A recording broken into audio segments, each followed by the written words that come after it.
Hello to Discover with Spinetti. I am your host, Dr. Spinetti. We're talking about the belief system and your mindset, and how if you can have everything, absolutely everything, the money, the tools, the height, the prowess, the musculature, the friends, the connections, but you don't have one single ingredient, which is the belief system, which is your mindset, which is your ability, you thinking that you can actually achieve. Nothing in this globe, nothing in this world, even if you had the perfect plan, the perfect strategy, nothing will get you to that place. And of course, I am using Mr. Michael Jordan as the prime example because his life is very exemplary in that regard. Now, when he first started, when he was 15 years old and he was cut, as everyone knows, he was cut from the basketball team. He was then, he had to prove to himself and he had to prove to everyone else that he could actually outperform and outcompete every single person on the team. Now, you can imagine that is a magnanimous type of effort that he has to actually get to. Now, in order for someone that's 15 years old at 5'10, skinny, doesn't have much in terms of advantage, in terms of his height or in terms of his size. But what he did was that he focused on the things that he could control, which is his speed. He was known to be the rabbit. And so what he did was that he was the first person to be in conditioning exercises every single time, despite him being cut, because he believed in something. And this belief system is something that he credits to his mom. And his mom is the one that inculcated in him and got him in his mind that, look, if you believe that you can do it, then you can, whatever you set your mind to, you will be able to achieve. And here you can see here that when he was recruited to a camp, Williams, who's the assistant coach to Dean Smith, who became his coach in college, what he did was that he compared Michael Jordan. He wanted Michael Jordan to start from the beginning, but in order for him to start, he had to work harder than everyone else. And so when he approached Michael Jordan at the time, he said, "You're not working hard enough." Now, Michael Jordan, competing with the top athletes on his team, he said, "I'm working as hard as anybody." And then he said, "I thought you wanted to be the best." He said, "You'll see, watch." That was literally his words verbatim. He said, "You'll see, watch." And he went out and he proved that not only is he able to compete with everyone else, that he is out competing everyone else. Now, here's the question to you. And why am I talking about Michael Jordan? Because here's my question to you. My question to you is this. If you have a goal in your mind, no matter what it is, it doesn't matter what it is. I'm serious. It doesn't matter. It doesn't matter how outrageous it is. Do you believe that you can do it?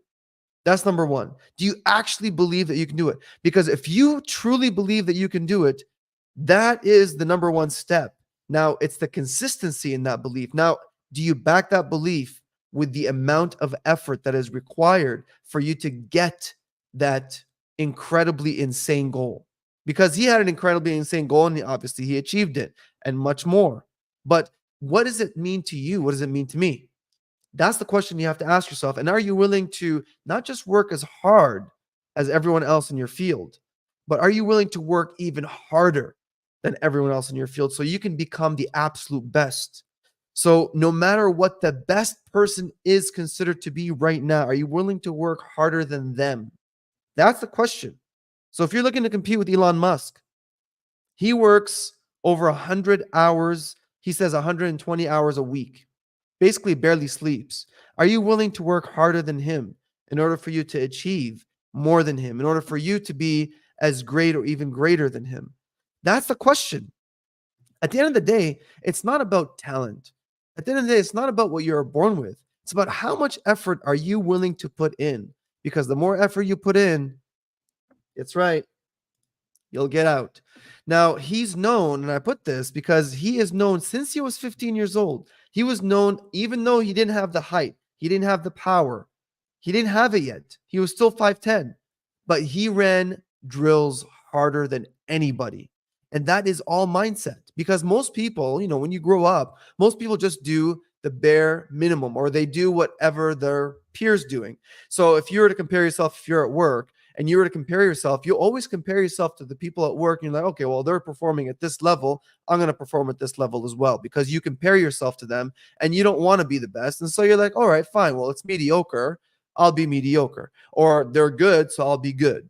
But he went to a different notch. He would be the first person in exercise. He would be the first person in conditioning exercise. If you've done any kind of conditioning exercises in basketball, you would know how torturous they are. But he still wanted to be, he still in his mind, he wanted to be so good that he's like that, that person, the nerd in class who always raises their hand, always the first person in class, always the person who knows all the answers. That's Michael Jordan. I mean, what else do you expect except excellence? So is it okay to be a nerd? Absolutely. Is it okay to absolutely be obsessed with winning?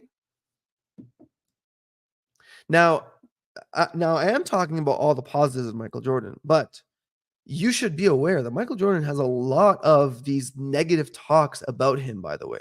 And you should know this because anyone that's great, anyone that reaches that level, people obviously will start talking garbage. I mean, people talk garbage about people that are normal.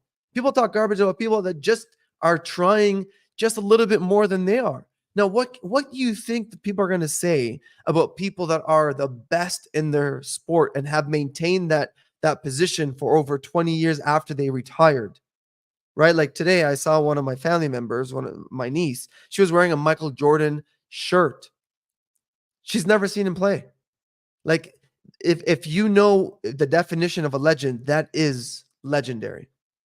So, with all these positives, you have to understand that when you are putting in all that effort, when you're pushing yourself beyond limitations, when you're obsessed, people are going to start talking about you because there's going to be a lot of jealousy, a lot. And the more you push, the more jealousy. And there's going to be a lot more hate, but you're also going to develop a lot of people that are going to look up to you. So you have to look forward to that. You have to look forward. I talked about this yesterday. You have to look forward to people not associating with you anymore, people that don't want to be your friends anymore, people that want to distance themselves from you because they don't want to encourage you to be better than them. Right? It's a human nature because everyone is internally competitive, but a lot of people don't have that belief system for them to actually outcompete with you. But if you have that belief system, then you've got the edge. Now, having said all of this, Michael Jordan, although he's incredibly great, he did not do it without Pippen. He did not do it without him. And he says it himself. He says any single championship that he's done it with Pippen. And he was great up until then, but he wasn't the greatest. He wasn't known to be the greatest. He didn't have any championship rings. But Pippen came and then he started amassing the championship rings, right? So he had a support system. And that's what you will be bestowed upon. It's not something that you find. By the way, he didn't actually find. It was found for him. But if he wasn't so great, if he wasn't one of the best or the best basketball players at the time, then there wouldn't be any incentive for anyone to try to find a support system for him. Same thing with you, same thing with me. In order for you to have the support system, you don't look for it. You work your tail off, and then that support system shows up. That person who is going to be your person shows up at that instant when you deserve it the most. So that's why I put that there because there is an ingredient to becoming legendary. There's a difference between being really good to being legendary. So LeBron James, for instance, he's really good, but is he legendary? I'm not talking about stats right here. I'm talking about the aura. Talking about what people talk about. Do they talk about I want to be the LeBron James of, or do people overwhelmingly say I want to be the Michael Jordan of? Like George St. Pierre. He's one of the best MMA fighters. He said himself, he said, I want to be the Michael Jordan of the MMA. Right? Like people see Michael Jordan as a standard because he's legendary. But without Pippen, he wouldn't have attained that. But without him being great because of his belief system, because of his efforts, he would have gotten Pippen. See how it works? It all falls down like chips. And lastly, he has incredible laser focus to the point where every single practice, and there's a reason I'm mentioning this, every single practice that Michael Jordan actually went to, he pretended it was a game. A practice was a game for him. And he outcompeted everybody, and he was very staunch, and he pushed all his teammates because he understood that if you can outcompete everybody in practice, the game is just it's just another thing. And so this is the quote. And that's the reason why he believes in this. This is from him, by the way, that quote that's on the screen. The reason why he says that, it's like you saying to yourself, you're saying, when I'm working, I'm at peace.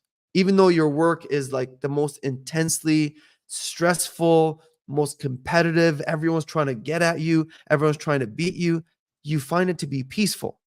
And this is where he got it from, is because in practice, when no one else was there, when his opponents weren't there, when people aren't trying to be, when he's trying to be his absolute best and beating his best every single practice, when he's doing that, then the actual game becomes a place of peace because he's outcompeted everyone in practice. So same thing with your work, same thing with your ambition, same thing with your goals. Whatever you do alone, whatever you do on your own time, whatever you do between the walls when no one's watching, if you're out competing yourself, when you're out in the world, when you're out facing your work, your job, your goals, it becomes like play because you're so ahead of the curve in your alone time, when you could slack off, when you could waste time, when you could do anything else because no one's watching you. You have no accountability. When you have that sense of urgency when no one's watching you, then the world becomes your oyster and the world becomes a place of peace because you've conquered yourself. And he conquered himself. And so in the game, when everyone's watching him, everyone's saying boo, everyone is trying to jinx him, everyone's doing whatever it is, his opponents are trying to shove him down, whatever. The court, the basketball court, is his peace. And so if you want your peace, you have to struggle and you have to fight and you have to outshine everybody when no one is watching. Have yourself a great night and be like Michael Jordan.